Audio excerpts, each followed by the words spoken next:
트럼프 미 대통령이 북한 김정은 국무위원장을 만나는 걸 미 행정부 당국자들이 비공개로 논의해왔다고 미국 CNN 방송이 보도했습니다. 오는 31일 경주 에이펙 정상회의를 앞두고 한국 등 아시아를 순방하는 기간 중 김 위원장과 회동하는 방안을 검토했다는 겁니다. I'm meeting a lot of people. I mean, it's hard to say that, but I'd like to meet him this year. 김 위원장도 지난달 트럼프에 대한 좋은 추억을 가지고 있다며 대화에 관심을 표명하기도 했습니다. CNN은 다만 올해 초 트럼프 행정부가 북한에 접촉을 시도했지만 아무런 응답을 받지 못했고 실제 회담 진행에 필요한 진지한 계획은 전혀 세우지 않았다고 보도했습니다. 두 정상은 트럼프 행정부 일기 시절인 지난 2019년 6월 30일 판문점에서 깜짝 회동을 가졌습니다. 넉 달 전 2차 북미 정상회담이 성과 없이 결렬된 뒤였지만 G20 정상회의 참석차 일본을 찾았던 트럼프 대통령의 SNS 제안에 북한이 5시간 만에 화답하면서 뜻밖의 이벤트가 성사된 겁니다.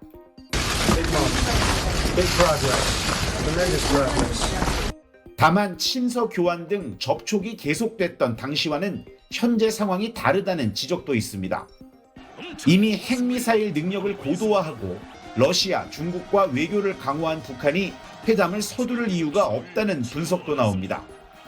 우리 외교부는 한미 양국이 한반도 평화와 북핵 문제 해결을 위해 북한과의 대화에 열려 있다며 한미 간 긴밀한 소통을 계속해 나갈 것이라고 밝혔습니다. 워싱턴에서 SBS 이한석입니다.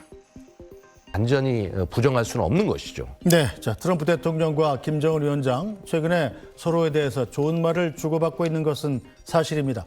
트럼프 대통령의 발언과 북한에서 나온 보도 내용 영상으로 보겠습니다. I had a great relationship with Kim Jong-un, North Korea.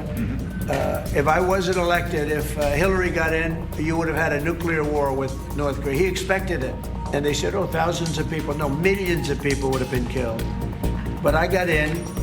We went to Singapore, we met. We went to Vietnam, we met.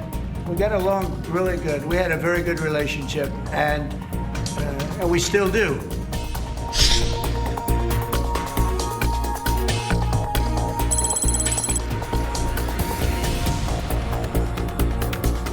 I'm meeting a lot of people. I mean, it's hard to say that, but I'd like to meet him this year.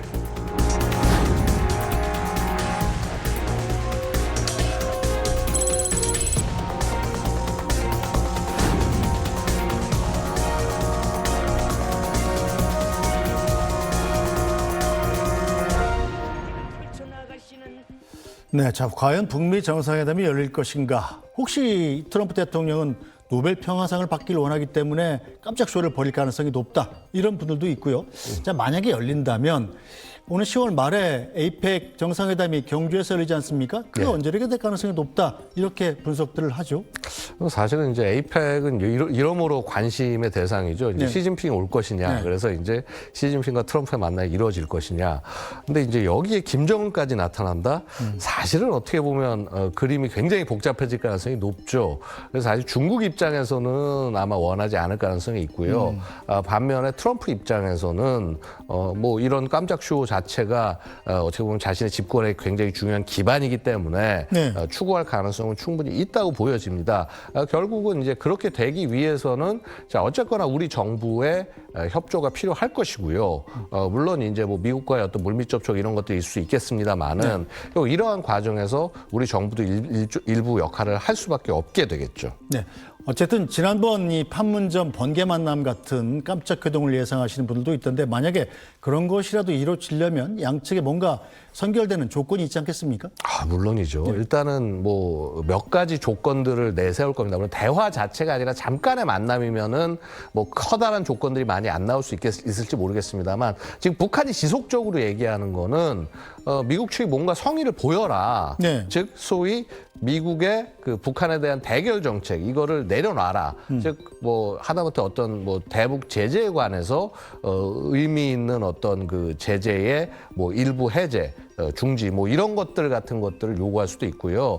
사실은 제일 큰 것은 북한 입장에서는 언제나 대화하기 전에 무조건 요구하는 것 중에 하나는 한미 연합 연습 중단. 그렇게 해서 이제 이런 관련된 것들을 요구할 가능성이 충분히 있다고 보여집니다. 네, 일단 북미 관계는 나빠 보이질 않습니다만 북한은 지금 남측에 대해서는 통일할 생각이 없다. 이렇게 적대적인 별개 국가론을 계속 천명하고 있습니다. 자, 김정은 위원장, 남북 이질적이며 결코 하나가 될 수 없는 두 개 국가임을 국법에 고착시킬 것이다. 이렇게까지 얘기를 했습니다.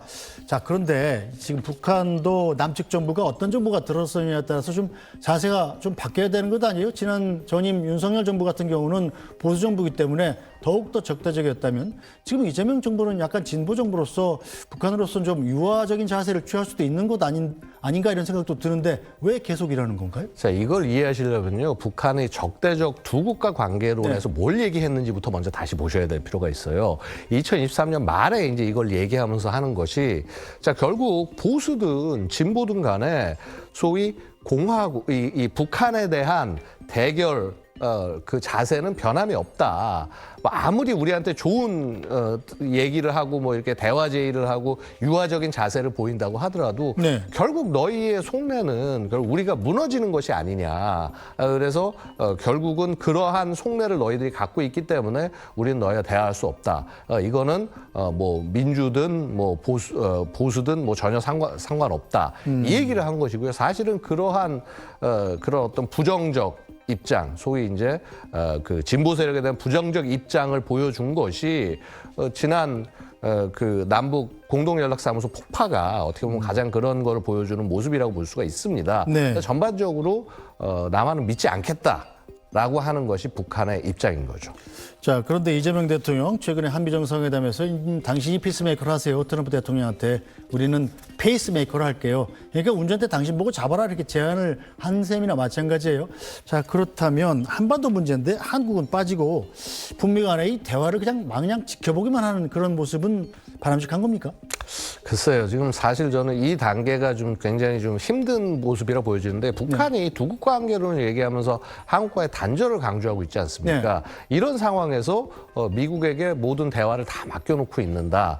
사실은 조금 좀 걱정스러운 측면이 있고요. 일단 여기서 중요한 것은 북한과 우리가 대화하는 것을 너무 이렇게 집착할 필요가 없이 더 중요한 것은 자, 북한은 통일을 놨을지 몰라도 우리는 통일을 놓지 않았다라고 하는 것을 그것부터 챙기는 것이 사실 우리 정부가 해야 될 일이 아닌가. 우리가 너무 이렇게 북한에 집착을 하는 모습을 보이고 자꾸 뭔가 바라면 바랄수록 북한은 그러한 상황을 이용을 하고 우리를 농락하려고 할 가능성이 지극히 높다. 이 말씀을 좀 드리고 싶어요. 네.